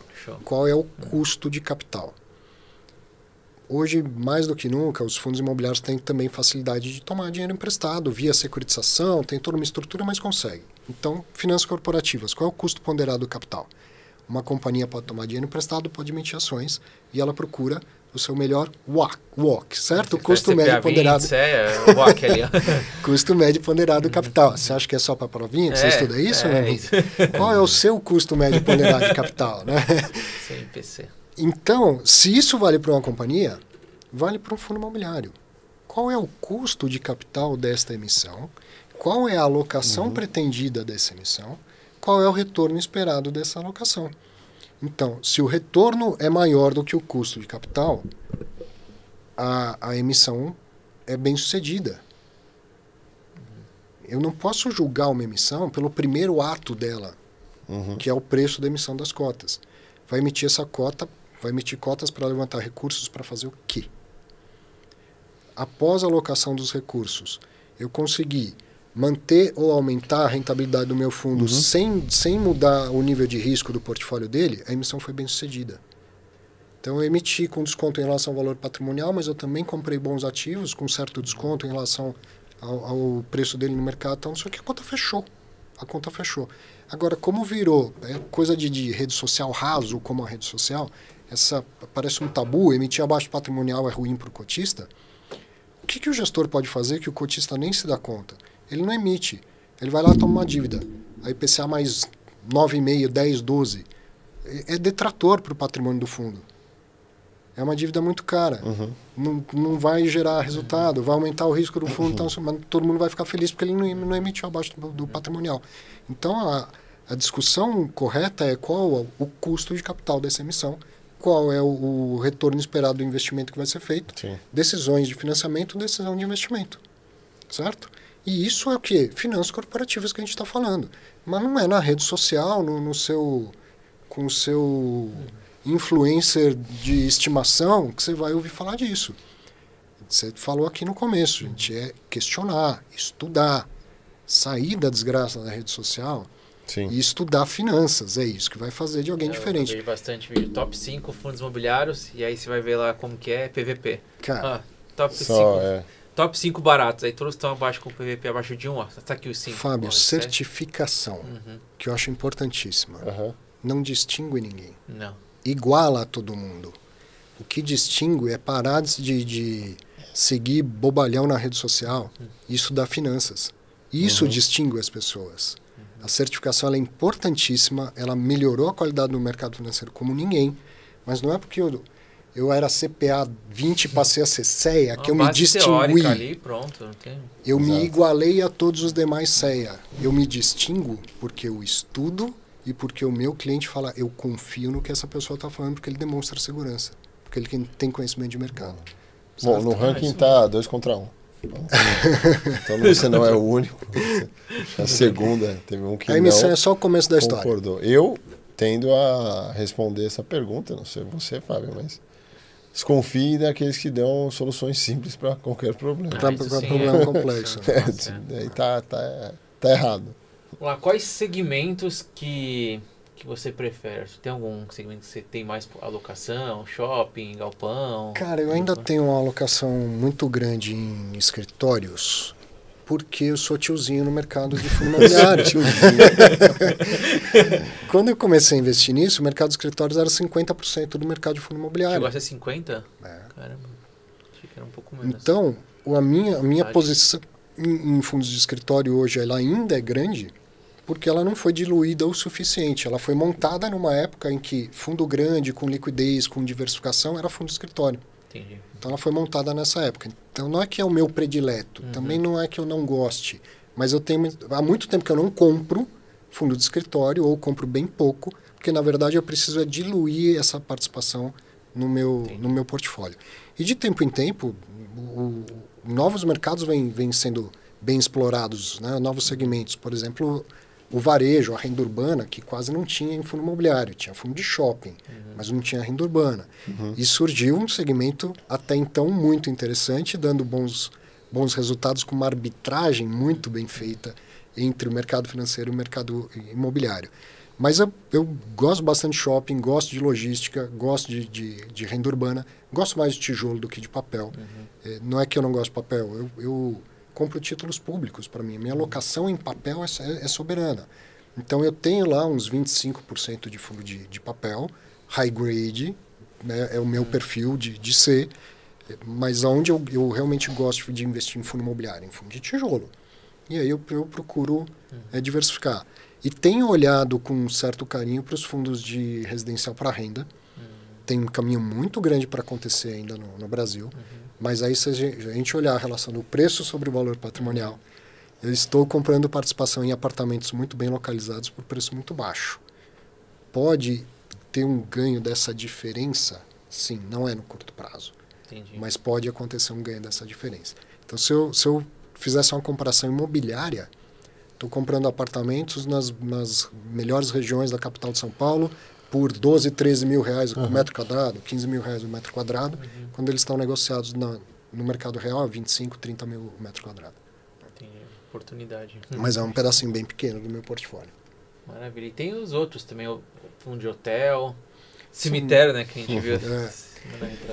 Fundo de hotel tem pouca coisa aqui no Brasil, então tem alguns segmentos, quando a gente fala, por que não tem um índice de cada segmento desse? Porque às vezes você vai ver, tem 2, 3 fundos imobiliários só. Ele é o índice. Estatisticamente, ele não dá para montar um índice. Tem pouca coisa de hotel, o mais antigo é o Max Invest, que é a tese. Max Invest é uma tese linda, maravilhosa e conta muito sobre fundo imobiliário. Esse fundo nasceu para dar certo, ele nasceu para dar lucro, ele dá lucro desde que nasceu. E muita gente consegue perder dinheiro com ele. Muita gente consegue perder dinheiro com HTMX. HTMX.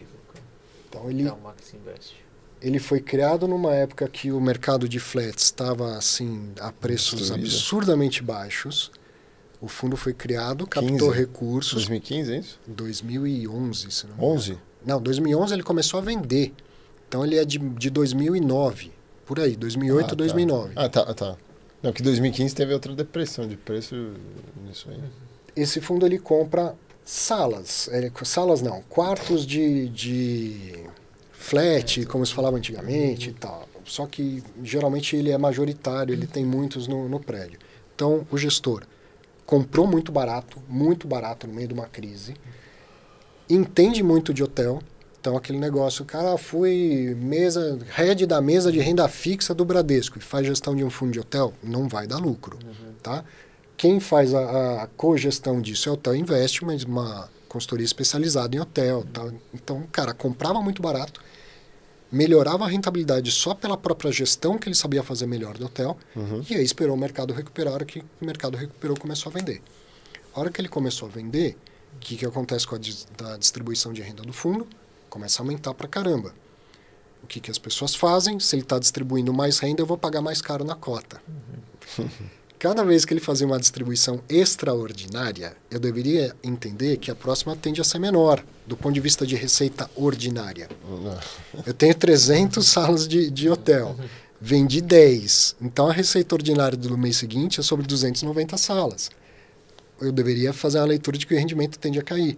Sim. O extraordinário é imprevisível, não posso ficar contando com isso. Mas ele mexe cota. Então, esse fundo ele chegou a ser negociado 3 vezes o valor patrimonial, por causa da distribuição que ele estava fazendo. E pior, que muitas vezes ele estava distribuindo parte em dividendo, né, rendimento, parte em amortização, que nem é distribuição de lucro, é só devolução do capital. E as pessoas somavam tudo e falavam, então ele distribuiu 5 esse mês, vai distribuir 5 mês que vem. Sim. Posso pagar X pela cota. Então o fundo ele nasceu para dar certo, ele dá muito lucro e muita gente perde dinheiro com esse fundo. Sempre, desde então. Por quê? Porque compra errado. Não sabe o que comprou e a que preço está comprando. Legal, hein? Tem um histórico dele na pandemia, depois disparou. Então, e é um fundo que até então era um dos que mais tinha dado lucro na história, até hoje deve ser, e ficou mais de 2 anos sem distribuir renda por causa da pandemia. Você comentou até no mercado brasileiro, e lá fora, você acompanha rates? Acompanha pouco, invisto via BDR de ETF. Então, você falou agora há pouco, se você se especializar em fundo imobiliário e mercado internacional, eu concordo com você. E no mercado internacional, tem tanto ETF de qualidade. Tem, né? Que eu não perderia né? Tecnologia, 2 minutos escolhendo um ativo. Eu escolheria quais ETFs. Eu vou ter um portfólio de ETFs. E isso pode ser feito via BDR aqui no Brasil, eu faço via BDR, ou abre uma conta lá fora e investe lá fora. Então é fácil ter essa exposição. Eu invisto em BDR de ETF de REITs. Entendi. E recebo lá meus dividendos em reais já, com os tributos todos descontados e tudo. É assim que eu faço minha diversificação internacional nesse segmento e evidentemente, em ações no S&P 500 também, via BDR de ETF. Bom, tem algum que você pode mostrar aqui? Tem 2, se não me engano, deve ter mais já, mas enfim, o que eu mais acompanho, que eu invisto é o BUS R39, BUSR D39, né? Dá uma olhadinha depois, BUSR. Não vai ter aí no Clube FI, no Google. rate, né? No Google lá que vai ter. Alguém? SR11. Ele é um BDR de um ETF que replica o principal índice de fundos imobiliários americanos. BUSR D39. D de dado. Tenta só 39, acho que o D não. BUSR 39, vamos ver. Isso. Dá uma olhada depois. Eu falei 11, eu que falei errado. Aí, ó. BUSR 39. Lembra que estamos falando de um ativo que é negociado lá fora, então eu tenho, além da minha exposição àqueles ativos, tem a questão da variação cambial. Mas é uma maneira bem simples de fazer uma diversificação internacional. Muita gente pode estar perguntando por que via BDR e não comprando direto lá fora, porque, na minha opinião, pela questão da sucessão patrimonial, o BDR é muito melhor de ser utilizado. Se eu falecer, na verdade, quando eu falecer, Isso para o inventário é como se fosse qualquer cota de qualquer outro ativo, vai facilitar muito a vida das minhas herdeiras. Né? Boa. Agora indo para economia. Sim. Taxa Selic que você está olhando, isso pode influenciar muitos fundos imobiliários. Vamos falar do HCTR de novo. Mais fácil, né? Mais fácil. Cara, economia, não dá pra falar de economia sem falar de política, e a política fiscal não é boa. Não é boa. Tanto que existe, eu falo que o mercado, ele manda recados sinceros. Via títulos públicos de longo prazo e via dólar. Cotação do dólar e do real.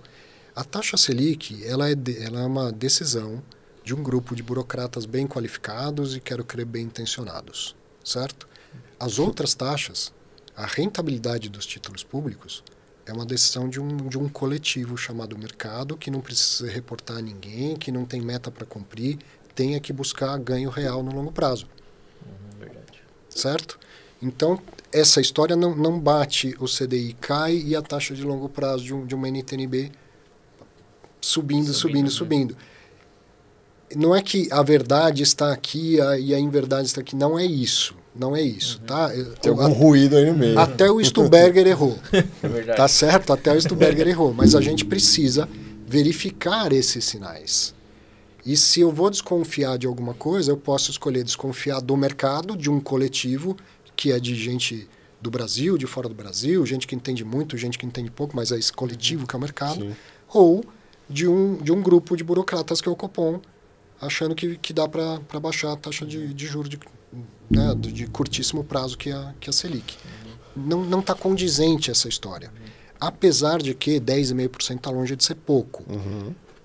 Para o Brasil, acho que abaixo de 10% já nos parece baixo, pelo histórico de juros do Brasil. Mas ainda é bastante juro. Uma mera observação minha, mas quando o mercado de fundo imobiliário, eu falei que 2012 foi um ano de um grande crescimento, que olhando em retrospectiva parece nada. Qual foi o ano mais absurdo de crescimento de fundo imobiliário? Foi 2019? Não? 2019. Um absurdo. Uma porrada aquele dezembro, 10%. 10% só em dezembro. E no ano subiu 37% o IFIX. E as pessoas comprando a 1,30, 1,40, 1,50 do valor patrimonial. MGFF quase 2 vezes patrimonial.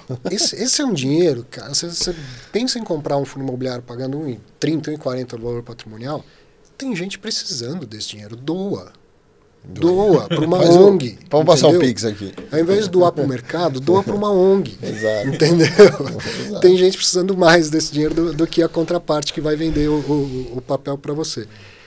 E o que aconteceu nesse ano? A taxa de juros ela já vinha caindo. Já era a mínima histórica do Brasil antes dos 2%. Então estava 8%, estava 7%, e as pessoas falando, caramba, né, não vai aguentar. Aí estava 6% no começo do ano. E o Copom dava 8% como fechamento daquele ano. E aí veio o ILAN, né, o Copom na época do ILAN, 5,5%. 5%. Aí que o negócio começou a bombar. Então, é uma mera observação, nunca fiz um estudo sobre isso, mas dá a impressão de que até 6% ao ano, o famoso 0,5% ao mês, é o que a caderneta de poupança dá desde 1861 e tal, o cobertor está quentinho na renda fixa. A hora que baixou de 6% ao ano, deu uma correria para a renda variável que foi incrível. Certo? Então, tá 10, vem para 9, é bom? É bom. Faz com que as pessoas saiam se movimentando da renda fixa para a renda variável? Não. Vem para 8, é bom? Muito melhor. Para todo mundo, para a economia, para o mercado. Mas leva um fluxo grande e relevante para a renda variável? Não. Tem que ser taxas muito mais baixas que a gente teve raríssimas vezes no Brasil. Show de bola. Lucão, bota as redes do Arthur aqui. Você faz lives no YouTube, né? Faço. Tem live lá de 2h30. Dá uma palhinha dos fatos relevantes aí já. Abre um fato relevante aí a gente vê. Boa. Aí o meu Instagram, eu posto muito mais as coisas do Clube FI do que eu mesmo fazer conteúdo para Instagram. Sou raiz, não sou Nutella, não tenho assessor, equipe, nada disso. Quando Inclusive, eu posto, eu mandei uma mensagem pra ele no Instagram, sou eu que nunca me faço. respondeu. Tem Eu não várias. uso. Eu não uso. Essas coisas bonitinhas não foi eu que fiz, foi a equipe do Clube FI, tá vendo? O Financeiros eu sugiro muito para as pessoas acompanharem. Dicionário de Financeiros a gente pega um termo, ó, isso aí que eu estou falando, loja âncora no shopping. Então eu explico o que é uma loja âncora, o que é um cash sweep, de uma forma didática, engraçada, coisas assim. E no meu canal do YouTube, já fui mais ativo, mas atualmente eu faço uma live por semana que é o Fatos Relevantes. Então os fundos imobiliários divulgam fatos relevantes, tais como as companhias. Eu faço um resumo de tudo que saiu na semana. E sou formado em Direito e depois estudei Finanças e tal. E um fato relevante, ele é parte juridiquês, parte financeis. Então eu resumo, traduzo, explico. Legal, e é uma oportunidade das pessoas se informarem e aprenderem o tempo todo. Né? Porque a partir de um fato relevante, a gente tem muito para aprender. Oh, E assim é cada relatório gerencial que eu vejo, eu aprendo muito. Tem um pessoal que acompanha sempre ao vivo, tem o pessoal que vê depois durante a semana. Ixi, esse aí é outra história. Mas isso aí eu te conto o que é de uma maneira generalizada. A gente que é quer fugir do conflito, ó, o conflito buscando a gente. Pode passar mais pra frente. Mas isso aí é o seguinte, no final quando eu termino o meu resumo, eu pego o link, eu tô ao vivo. Eu pego o link lá do StreamYard e ponho no chat. Falo, se alguém quiser entrar e falar, fala aí. Ah, já tá nessa? Isso daí não. Mas sempre foi assim? Eu chamo isso de cara a cara. Quando que você começou a fazer para o público? Faz uns 2 anos. 2 anos já? Não, que a última vez que eu apareci lá foi há uns 3 anos. Né? Tem um grupozinho de WhatsApp que o Guilherme tá lá, que quem quiser participar, gente de mercado que conhece, entra lá, qualquer pessoa entra, não precisa me avisar. Então eu vou começar minha live domingo, 19 horas, atualmente esse horário que eu faço. De vez em quando aparece alguém, o Losnak, o Carter, alguém que está nesse grupinho e que não me avisou, não combinou, não fez nada, resolveu entrar lá. Além disso, ao final, quando eu termino o meu resumo, eu pego esse mesmo link e jogo no chat. Então as pessoas podem assistir pelo Facebook, pelo YouTube e pelo LinkedIn. Você está assistindo por qualquer plataforma, você clica lá, você vai entrar. Abre sua câmera, abre seu microfone e vai entrar. Quer me xingar, xinga. Quer comentar, comenta. Quer perguntar e tal. Tem alguma saia justa nisso? Ou bem tranquilo? Você sabe que não, né? Quase que não. Sabe aquele hater, aquele cara bravo e tal? Ele vai usa um pelas caras, nickname né? e tal. A hora Vai que você pelas fala, abre a câmera e o microfone, é outra história. Vira outra coisa. Então, pelo contrário, o que tem é umas contribuições muito bacanas, depoimentos, perguntas das pessoas. E isso aí foi um caso específico lá de um fundo imobiliário que estava numa assembleia, precisava de voto da maioria dos cotistas, e um grupo de cotistas, contrário à assembleia, me pediu esse espaço. Eu tinha entrevistado o gestor, eles falaram, você deu espaço para o gestor pedir voto para aprovar, a gente é contra e queria pedir voto para não aprovar. Legal, tá bom, então abriu o espaço. E aí eles montaram uma apresentação de slides e tal, e deram lá as razões deles para isso. Esse aí é o BBP11? O BBP11, mudou, antes né? de ter mudado. Lá, isso aí. Ah, putz, esse foi um fundo... Mas você passar mais para frente, vai mais do meio para o fim da live, aí, ó. Aí eu tô resumindo fatos relevantes. Tá vendo? E aí vou explicando o que está acontecendo. Muitas vezes eu entrevisto o gestor. Durante a semana eu gravo com ele, depois no final de semana eu faço o resumo do fato relevante e depois entra o gestor 10 minutinhos explicando melhor aquele fato relevante. E tal. Não, vários gestores participam. Eu lembro. É bem bacana, é algo que me mantém atualizado, me mantém aprendendo e me mantém dando aula, porque o professor não consegue ficar sem dar aula. Né? Muito bom, Arthur. Ótimo. Que aula, hein, Gui? Opa! Já estava esperando. Tentei atrapalhar, mas não deu. Foi um dos melhores, né? Foi um dos melhores. Que legal. Claro. Foi um dos melhores. Obrigado, Arthur. Obrigado Você eu. trouxe muito conhecimento para a nossa audiência. Parabéns pelo trabalho que você faz. Acho que o seu sucesso não é à toa. E a gente Obrigado. consegue perceber que você está preservando o mercado, que você cuida do mercado e seu foco é a longo prazo. Sem dúvida. Então é muito importante isso para o nosso mercado. E como você falou, para quem é profissional, foque o longo prazo. Atenda aos seus clientes com esse foco e aí você vai ter clientes a vida inteira. Isso aí. Descobrimos um número mágico hoje, né? De 15. 15 fundos imobiliários, uma parcela. Né? Então os consultores estão nos ouvindo, né? Isso é uma dica valiosa. Tá? Arthur, novamente, valeu, aí, Carter. Muito obrigado aí por aceitar o convite. E aí, Fábio? Lucão, aprendeu muito? Já assina o Clube FIA, hein? Pro próximo. Já sou cliente VIP dele. Vai ter que assinar todas as plataformas agora. Pô. Todas as gafes aí, não. É o mínimo. Não, o Clube FIA é bom demais, bom demais. Valeu, obrigadão. Obrigado, pessoal, que acompanhou esse episódio. A gente se vê no próximo. Até mais. Tchau, tchau.